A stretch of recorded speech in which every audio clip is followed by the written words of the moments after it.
Elk, can you repeat one more time about why you don't look at yourself on film?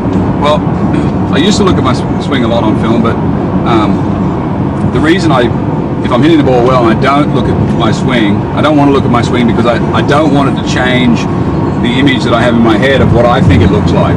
And I remember Peter Thompson said that, everyone he had a great swing, he won 5 British Opens. And when he saw his swing on film, he hated it because it didn't look like what he thought it looked like. And yes, a lot of people like to look at my swing, and that's great. And I respect that, and I like him for doing that, but I don't want to look at it. Not because I want to nitpick it, I just don't want it to, I know what it looks like here, in my head. And I know what the ball says, so I don't want to see it. What was that thing you said about Furyk? Well, Jim Furyk, he has a good sequence, so he can hit the ball really good, and he has obviously a big loop in his swing, or whatever you want to call it. He has a unorthodox, non-typical looking action, but it's real repeatable. But he told me, or he said it at a clinic, he doesn't see his swing like that. He thinks his swing is a straight line like mine.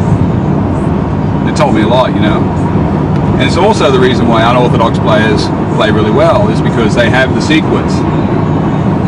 Once you have a sequence for you and you know what thing moves next, because basically, if you knew what moved in sequence, okay, you've got everything beat. Now you can work on your game. Now you can say, okay, well, I know the sequence for sure is these things have to move in this order.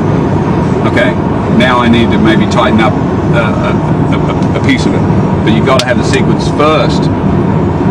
So much of the instruction nowadays has gone to looking at the swing first. Doesn't do you any good if you don't have a sequence.